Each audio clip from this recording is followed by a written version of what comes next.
Good morning students. Pi maths tutorial classes के YouTube channel पे आपका स्वागत है। इसके पिछले वीडियो में मैंने कैलकुलस के बारे में कुछ बता रहा था और कैलकुलस क्या है, उसका क्या अर्थ है वो बताया था और उसका क्या आइडियोलॉजी था, वो डेरिवेटिव और इंटीग्रल दो था वो बताए थे और फादर ऑफ कैलकुलस हम किसको कहते हैं वो बताए थे। उसमें हम चर्चा किए थे कि वेरिएबल जो होता है वो दो टाइप का होता है, इंडिपेंडेंट वेरिएबल और डिपेंडेंट वेरिएबल। तो उसको हम आज बताने जा रहे हैं। तो उसको समझने के लिए पहले उसका बेस समझिए कि क्वांटिटी राशियां दो प्रकार की होती है, एक वेरिएबल, दूसरा होता है कांस्टेंट। हिंदी में कहते हैं चर और अचर। चर और अचर नाम से ही स्पष्ट है। चर चरने वाला यानी बदलने वाला, जिसका मान निश्चित नहीं रहता है उसको चर राशि कहते हैं। अचर नहीं बदलने वाला, मतलब वो नहीं बदलता है, निश्चित रहता है, फिक्स रहता है, उसको हम लोग क्या कहते हैं, अचर कहते हैं।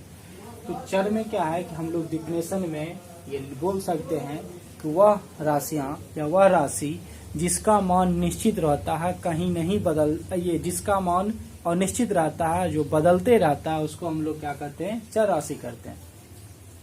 और कांस्टेंट हो गया अचर, जिसका मान नहीं बदलता यानी वो निश्चित रहता है, एक ही मान रहता है, वो मान कभी नहीं बदलता है किसी भी जगह पे, तो उसको हम लोग क्या कहते हैं, अचर राशि कहते हैं। जिसका मान बार बार बदलते रहता है उसको हम लोग क्या कहते हैं, चर राशि कहते हैं। अब सामान्यतः देखे हुएगा कि 10th में समीकरण पढ़े हैं। समीकरण, उस समीकरण में देखे हुएगा कि कहीं भी किसी क्वेश्चन में x का मान हमको 2 मिला, कहीं पर y का मान 3 मिला, कहीं x का मान -1 मिला, कहीं y का मान 1/3 मिला, तो कोई भी रियल वैल्यू मिल रहा था उसमें, तो वो हो गया हमको वहाँ मान बदल रहा है।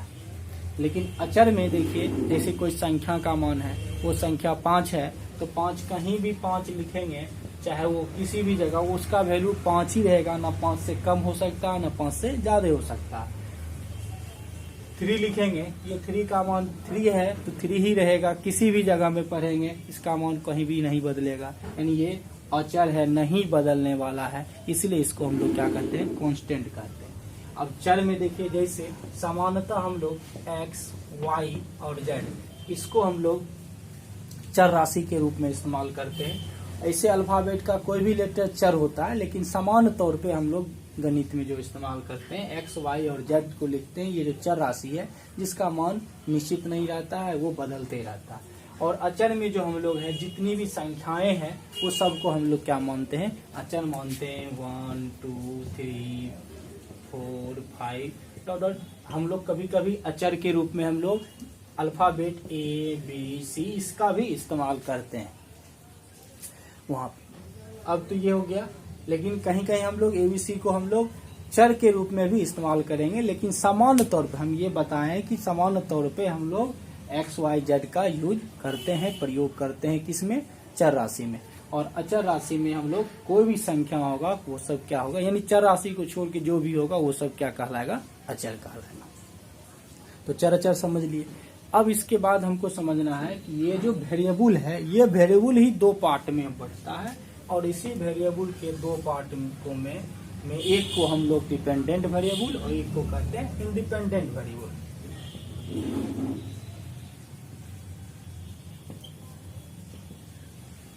डिपेंडेंट वेरिएबल और दूसरा होता है इंडिपेंडेंट वेरिएबल।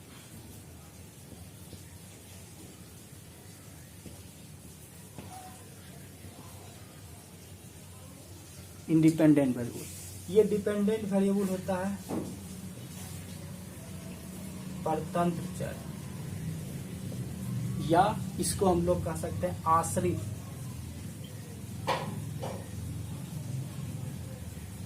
आश्रित चर इंडिपेंडेंट वेरिएबल होता है, इसको हम लोग कहते हैं स्वतंत्र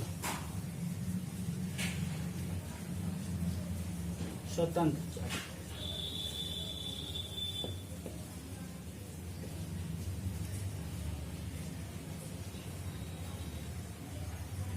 आश्रित चर। अब देखिए, डिपेंडेंट और इंडिपेंडेंट वेरिएबल, यही चर्चा हम कर रहे थे। अब ये समझना है डिपेंडेंट वेरिएबल और इंडिपेंडेंट वेरिएबल। अभी हम बताएंगे आपको कि डिपेंडेंट और इंडिपेंडेंट क्या है। तो हम टाइप बताए कि वेरिएबल दो टाइप का होता है, एक डिपेंडेंट होता है, एक इंडिपेंडेंट। लेकिन यहाँ जो हम बता रहे थे अभी क्वांटिटी, जो फिजिक्स में भी पढ़ी होगा क्वांटिटी, वहाँ पे फिजिकल क्वांटिटी पढ़ते हैं। और वो फिजिकल क्वांटिटी जो होता है, फिजिकल क्वांटिटी, वहाँ फिजिकल क्वांटिटी को दो भाग में बांटते हैं। उसमें एक भाग क्या कहलाता है, हमको वेक्टर कहलाता है, और दूसरा क्या होता है, स्केलर होता है। वेक्टर एंड स्केलर याद कीजिएगा, फिजिक्स पढ़े होंगे 11th क्लास में कहीं भी, तो वहाँ पे वेक्टर स्केलर की चर्चा की होगी। और अभी 12th के मैथ में आपको एक वेक्टर पढ़ना है, ठीक है। वो वेक्टर जब बताएंगे तो उसमें हम बताएंगे फिजिकल क्वांटिटी में वेक्टर क्या है और स्केलर क्या है। फिर उस पर हम आगे क्लास में जो 12th का वेक्टर अलजेब्रा है उसमें हम चर्चा करेंगे। तो अभी ये बता रहे थे कि किन्हीं किन्हीं को लग रहा होगा कि क्वांटिटी तो हम लोग वेक्टर में पढ़े हैं कि ये फिजिकल क्वांटिटी दो ही होता है, वेक्टर और स्केलर। लेकिन यहाँ क्वांटिटी हम बता रहे हैं कि वेरिएबल और कांस्टेंट।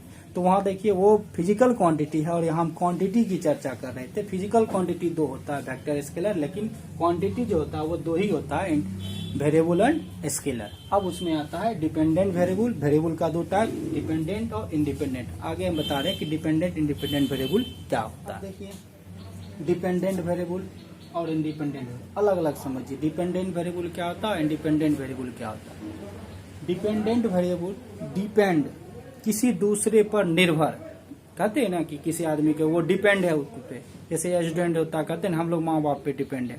कोई आदमी होता है कहता है हम सेल्फ डिपेंडेंट, मतलब अपने आप पे हम निर्भर है। तो यहाँ डिपेंडेंट दूसरे पे डिपेंड करते हैं, यानी दूसरे पर वो निर्भर है, तो उसको हम लोग क्या कहते हैं, डिपेंडेंट वेरिएबल। नाम से स्पष्ट हुआ ये। लेकिन आप समझते कैसे हैं, तो 11th क्लास में पढ़ेगा फंक्शन, 12th में भी फंक्शन का टॉपिक है, फंक्शन पढ़ेगा। इसको हम फंक्शन के एग्जांपल से बताते हैं कि डिपेंडेंट क्या होता है और इंडिपेंडेंट क्या होता है। जैसे फंक्शन पढ़े हैं कि अगर मान लीजिए उसमें एक्स वाई ऑर्डर देखते हैं, कोई बिंदु का कोऑर्डिनेट ज्योमेट्री में देखे हुएगा, तो फंक्शन में हम लोग इस ऑर्डर पेयर को, जो अगर y का x का इमेज अगर y होता है तो उसको संकेत में y equal to F X से डिनोट करते हैं। किससे डिनोट करते हैं, y equal to F X. अब यहाँ y equal to F X हो गया, तो ये y का मान x के मान पे निर्भर करता है। x का मान चेंज होगा तो y का मान क्या होगा, बदलते जाएगा। इसको हम लोग इस रूप में एक समीकरण के रूप में लेते हैं। जैसे एफ एक्स इक्वल टू, ये फंक्शन पढ़ेगा, फंक्शन को परिभाषित करते हैं हम लोग 2x² प्लस 1, मान लीजिए दिया हुआ। तो यहाँ पे क्या हो गया, अब यही y है तो y इक्वल टू भी लिख सकते हैं, y equal to F X से डिनोट करते हैं, इसको ऐसे भी लिख सकते हैं y equal to 2x² plus 1। अब इस चीज में देखिए कि x का वैल्यू जो हम लोग रखेंगे, यदि पुट कर दें, यानी x इक्वल टू 1 कर दें, तो y का वैल्यू क्या होगा, 2 इंटू 1 का स्क्वायर प्लस 1। तो कितना आ जाएगा इसका वैल्यू, 2 इंटू 1 प्लस 1 कर देंगे तो 2 प्लस 1 कितना, 3 आ गया। तो y का वैल्यू क्या मिला, 3 मिल गया। यदि इसी में हम लोग x का वैल्यू पुट कर दें, 3 पुट कर दें, तो y का वैल्यू क्या होगा, 2 इंटू 3 का square plus 1 equal to 2 into 9 plus 1, 9 two कितना होगा, 18 प्लस 1 कितना होगा, ये 19 हो जाएगा। देखिए x के वैल्यू 3 पे y का वैल्यू क्या होगा, 19 आया। तो ये डिपेंड ये है। यहाँ जो हम x का ये वैल्यू 1 2 ले रहे हैं, अब इसी से एग्जांपल समझ ले, 1 और 2 अपने मन से रख रहे हैं। ये अपने मन से जो ही रखे तो ये हो गया इंडिपेंडेंट वेरिएबल, स्वतंत्र चर। ये स्वतंत्र है, कोई भी वैल्यू रख सकता है अपने पास। लेकिन अगर x का वैल्यू 1 पुट कर दे, x का वैल्यू 1 रख दे, तो यहाँ पे y का जो वैल्यू आ जाएगा, इस ये समीकरण से y बराबर 2x² प्लस 1 से उसका वैल्यू क्या मिल रहा है, 3 मिल रहा है। कब, जब 1 रखते हैं तब। 3 रखने से क्या मिल रहा है, 19 मिल रहा है। तो ये y का वैल्यू तो डिपेंड खुद पे तो नहीं कर रहा, वो किस पे डिपेंड कर रहा है, x के वैल्यू पे कर रहा है। x का वैल्यू 1 होने पर y का वैल्यू 3 हो जा रहा है, और x का वैल्यू 3 रखने पर y का वैल्यू 19 हो रहा है। तो यहाँ पे क्या आ गया कि x जो है वो स्वतंत्र चर है, इंडिपेंडेंट वेरिएबल है। x का वैल्यू हम अपने मन से कुछ भी रख सकते हैं, लेकिन y का वैल्यू उस x के वैल्यू पे डिपेंड करता है, इसलिए उसका वैल्यू क्या हो रहा है, 3 मिल रहा है, 19 मिल रहा है। तो ये y को हम लोग इसमें क्या कहेंगे, डिपेंडेंट वेरिएबल है इस समीकरण के द्वारा, और x को क्या कहेंगे, इंडिपेंडेंट वेरिएबल है। अब इस एग्जाम्पल से समझ लीजिए, डिपेंडेंट हो गया कि वह वेरिएबल जिसका मान किसी दूसरे वेरिएबल के मान पर निर्भर करता है उसको हम लोग क्या कहेंगे, डिपेंडेंट वेरिएबल। इंडिपेंडेंट वेरिएबल है या वह वेरिएबल जिसका मान किसी दूसरे वेरिएबल के मान पर निर्भर नहीं करता है, वह स्वतंत्र है, यानी उसका मान हम अपने मन से स्वतंत्र से रूप से कोई भी मान रख सकते हैं, उसको हम लोग क्या कहेंगे, इंडिपेंडेंट वेरिएबल कहेंगे। और जिसका मान दूसरे वेरिएबल के मान पर डिपेंड करेगा, निर्भर करेगा, उसको हम लोग क्या कहते हैं, डिपेंडेंट वेरिएबल कहते हैं। अब यहाँ एग्जाम्पल से ये समझ गए होइएगा कि इसमें x जो होता है वह इंडिपेंडेंट वेरिएबल हो गया और y क्या कहलाता है, डिपेंडेंट वेरिएबल है। तो कैलकुलस पढ़ने में फंक्शन ही इम्पोर्टेंट है, बेस कहिए तो फंक्शन है। तो वही फंक्शन को हम बताए कि फंक्शन है, तो वहां से हम लोग क्या निकाल लिए, एफ एक्स इजिकल टू ये 2x² + 1 एक फंक्शन हो गया। इस फंक्शन में यही यानी ये एफ एक्स क्या है, x का इमेज 2x² + 1 होगा। यानी फंक्शन पर समझ रही हो इमेज किसको कहते हैं, x का इमेज क्या हो गया, 2x² + 1, यानी x का प्रतिबिंब बनेगा ये। तो इसी को हम लोग y मान लेते हैं प्रतिबिंब, x का प्रतिबिंब y होगा तो y equal to F X तो डिनोट करते ही हैं। तो उसी चीज का y का वैल्यू ये हो गया। तो अब ये आपको लग रहा हो कि हम 10th में पढ़े समीकरण टाइप का क्वाड्रेटिक इक्वेशन। तो यहाँ पे देखिए x का वैल्यू जो ही 1 रखे, y का 3, x का वैल्यू 3 रखे, y का 19 आ गया। निगेटिव भी रख सकते हैं, लेकिन अब मन में आ रहा है y का वैल्यू रखेंगे तो x का वैल्यू, तो वहां देखिए अगर y का वैल्यू रखते हैं तो x का 2 वैल्यू मिलेगा, क्योंकि ये क्वाड्रेटिक इक्वेशन है। जैसे ही y का कोई वैल्यू रखिएगा तो वहां पे x का 2 वैल्यू मिल जाएगा। तो वहां पे y नहीं हुआ इंडिपेंडेंट, क्योंकि वहां 2 वैल्यू मिल रहा है। हमको है कि x का 1 वैल्यू रखे तो y का भी 1 वैल्यू मिलेगा, तो वो हो जाएगा क्या चीज, डिपेंडेंट वेरिएबल y होगा और इंडिपेंडेंट वेरिएबल x होगा। तो डिपेंडेंट इंडिपेंडेंट का डिफिनेशन लिखना है तो लिख भी सकते हैं, मैं बोल रहा हूं उसको सुन के आप अपना कॉपी में लिख सकते हैं कि डिपेंडेंट वेरिएबल हुआ वह वेरिएबल जिसका मान किसी दूसरे वेरिएबल के मान पर निर्भर करता है उसको डिपेंडेंट वेरिएबल कहते हैं। और इंडिपेंडेंट वेरिएबल हुआ वह वेरिएबल जिसका मान किसी दूसरे वेरिएबल के मान पर निर्भर नहीं करता, वह स्वतंत्र होता है और स्वतंत्र रूप से उसका मान ले सकते हैं, वो क्या कहलाएगा, इंडिपेंडेंट वेरिएबल कहलाएगा। तो डिपेंडेंट इंडिपेंडेंट वेरिएबल समझ गए होइएगा, इसमें कोई दिक्कत नहीं है। अब आगे हम नेक्स्ट इसमें बताना चाह रहे हैं कि कैलकुलस का बेस क्या होता है। कैलकुलस जो पढ़ते हैं, चाहे डेरिवेटिव हो या इंटीग्रल हो, उसका बेसिक नॉलेज कहाँ से मिलता है, हमको किस जगह से हम पढ़ना स्टार्ट किए जो कैलकुलस को अच्छी तरह से समझ सकते हैं, उसके बारे में बताना। इसका सबसे बेस होता है फंक्शन। जैसे हम लोग घर बनाते हैं तो पिलर डालते हैं ना, तो वो बेस कहा जाता है। उसी तरह कैलकुलस पढ़ने के लिए सबसे पहले आपको समझना पड़ेगा फंक्शन क्या होता है। फंक्शन उसका सबसे बेस है। अगर ये फंक्शन पढ़ लिए तो फंक्शन के बाद ही आप समझ में आएगा आपको कि लिमिट क्या होता है, ये भी बताएंगे लिमिट क्या है। और जब लिमिट समझिएगा तब आपको कंटिन्यूटी समझ आएगा।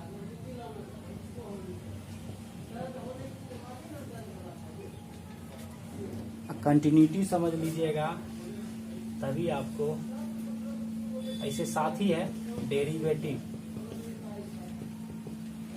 और डेरिवेटिव वही हुआ, और डेरिवेटिव समझिएगा तभी इसी से आपको इंटीग्रल समझिएगा।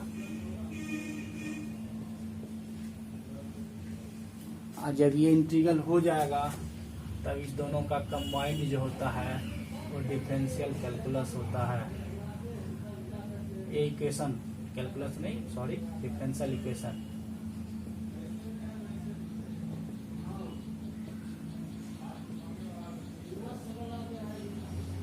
और ये सब बेसिकली जो पढ़ेंगे ये सब कैलकुलस का ही पार्ट है।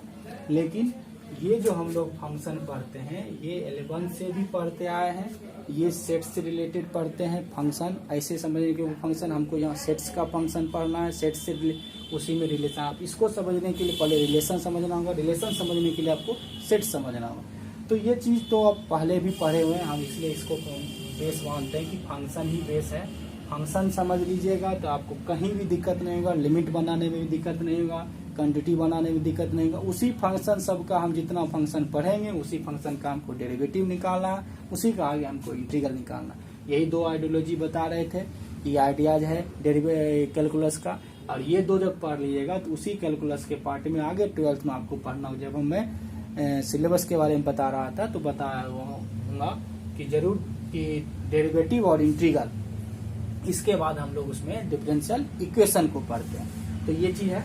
तो पहले हम बेस की चर्चा कर रहे हैं। फंक्शन तो पढ़े हुएगा, 11th में भी पढ़े हैं, 12th में भी फंक्शन पढ़े हैं। 11th में जो पढ़े थे वो सिर्फ रियल फंक्शन की चर्चा था। वहाँ पे आप रियल फंक्शन पढ़े होगा, रियल फंक्शन का टाइप भी पढ़े होगा। बहुत सा कांस्टेंट फंक्शन, अलजेब्रिक फंक्शन है, पोलिनोमियल फंक्शन है, ग्रेटेस्ट इंटीजर फंक्शन है, सिग्नम फंक्शन है, लॉगरिथमिक फंक्शन है, एक्सपोनेंशियल फंक्शन है। ये सब आपको फंक्शन में ही पढ़े। और यहाँ जो 12th में पढ़े हुआ वो फंक्शन का क्लासिफिकेशन किए हुआ, फंक्शन का वो क्लासिफिकेशन में ही पढ़े हुए फंक्शन का, कि इसमें मैनी वन फंक्शन होता है, वन फंक्शन होता है, N2 फंक्शन होता है, ऑन2 फंक्शन होता है। ऐसे शॉर्ट में सिंपलेस्ट में 3 ही टाइप से हम लोग इसको देखते हैं, इंजेक्टिव, सरजेक्टिव और बाइजेक्टिव। इंजेक्टिव फंक्शन हिंदी में उसको कहते हैं इंजेक्टिव फंक्शन उसको कहते हैं एकैक फलन, और सरजेक्टिव होता है उसको कहते हैं आच्छादक फलन, और दोनों मिल के बनता है बाइजेक्टिव, जिसको हम लोग क्या कहते हैं, एकैक आच्छादक कहते हैं। फंक्शन का जो होता है वो इंजेक्टिव हो गया, इंजेक्टिव, और दूसरा होता है सरजेक्टिव, और दोनों मिल जाता है तब बनता है बाइजेक्टिव। हो गया। ऐसे टाइप तो 8 है, लेकिन समझिए इंजेक्टिव इसको कहते हैं एकैक, ये होता आच्छादक, ठीक है, और ये हो गया एकैक आच्छादक।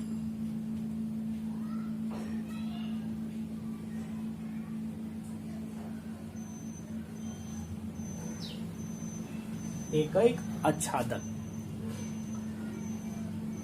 कट रहा है वीडियो, वही एकैक आच्छादक है, हिंदी लिखा हुआ। तो देखिए एकैक, इसी का एक दूसरा होता है मेनी वन, अनेकैक। जो एकैक नहीं है उसको क्या कहते हैं, अनेकैक कहते हैं। यहाँ एक सरजेक्टिव है आच्छादक, एक होता है ये इसको दूसरा नाम इंग्लिश में हम लोग कहते हैं ऑन2, उसी का एक होता है इन2, इसको हम लोग दूसरे नाम में ऑन2 कहते हैं फंक्शन, और इसको हम लोग कहते हैं 1-1 फंक्शन। 1-1 ही इंजेक्टिव होता है, एकैक हुआ, और ऑन2 होता है जिसको सरजेक्टिव कहते हैं। तो जो 1-1 नहीं है वो मेनी वन होगा, और जो ऑन2 नहीं है वो इन2 होगा, यानी जो सरजेक्टिव नहीं है उसको इन2 कहेंगे। तो वो फंक्शन के टाइप में 12th में हम पढ़ाए थे, ये सब बेसिकली है इसलिए बता रहे हैं, ये होता है। तो ये फंक्शन हो गया, ये तो फंक्शन समझ लिए। अब इसी फंक्शन से हमको क्या समझना है, लिमिट समझना है, जो कि 11th के टॉपिक में है। लेकिन हम बेसिकली आपको अभी लिमिट से पढ़ाएंगे, क्योंकि फंक्शन 11, 12 दोनों में पढ़ चुके हैं, और 11th में पढ़े भी हैं। तो भी पहले लिमिट समझ लीजिए, अच्छे तरह से समझ लीजिए लिमिट क्या होता है, और ये लिमिट बताने के बाद मैं बताऊंगा कि लिमिट से हम आगे क्वांटिटी भी पढ़ेंगे और उसी से डेरिवेटिव पढ़ेंगे। ऐसे 12th में तो कंटिन्यूटी से स्टार्ट है, लेकिन ये 11th का टॉपिक लिमिट है। लेकिन लिमिट बगैर पढ़े क्वांटिटी बनाना आसान नहीं लगेगा आपको।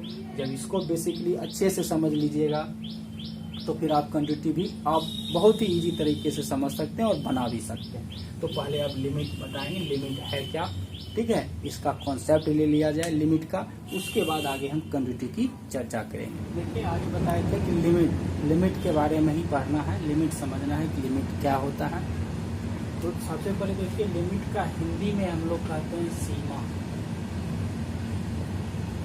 सीमा मतलब समझ रहे हैं कि हम लोग समझ रहे हैं कि देश की सीमा, या बोलते हैं किसी बोलते हैं ना कि तुम अपनी सीमा में बोलो, तुम सीमा से ज्यादा मत बोलो। मतलब एक नियत बिंदु है जहां से उसका वो कहिए इंड हो जाता है, उसके बाद उसका अधिकार क्षेत्र नहीं है, उसको हम लोग कहते हैं उस अधिकार क्षेत्र से बाहर का हो गया, उसको हम लोग कहते हैं अपनी सीमा में बोलो, यानी अधिकार क्षेत्र से बाहर मत बोलो। तो वही चीज यहाँ पे लिमिट है, वो व्यवहारिक रूप में हम समझ रहे हैं कि अधिकार क्षेत्र से बाहर नहीं जाएगा, तो वो लिमिट। अब वही समझना है किसी फंक्शन का लिमिट, यानी अधिकार क्षेत्र कहाँ तक है, कहाँ तक वो जा सकता है, उसके बारे में अध्ययन करेंगे लिमिट में। लेकिन ये वीडियो थोड़ा बहुत बड़ा बन गया है, ठीक है, इसलिए कि मैं आज अभी यही बता रहा हूँ। फिर नेक्स्ट वीडियो में मैं आपको लिमिट से फिर स्टार्ट करूंगा और लिमिट के बारे में आप लोग को बताऊंगा। तब तक के लिए आप लोग को गुड डे। और जो नए बंधु देख रहे होंगे या चैनल को सब्सक्राइब नहीं किए हैं वो जरूर चैनल को सब्सक्राइब कर रहे हैं, लाइक करें, और जहाँ भी कोई दिक्कत है कमेंट बॉक्स में अपना कमेंट जरूर डालें। सबसे अनुरोध रहेगा कि जितने भी स्टूडेंट्स हैं, अगर वो अच्छा लगा वीडियो मेरा तो वो आगे भी फॉरवर्ड करें और अपने दोस्तों को बताएं और चैनल को सब्सक्राइब करवाएं। जितने अधिक से सब्सक्राइब कीजिएगा, मेरा जो भी वीडियो बनेगा वो सब आपको बहुत जल्द मिल जाएगा। Thank you, bye, good day.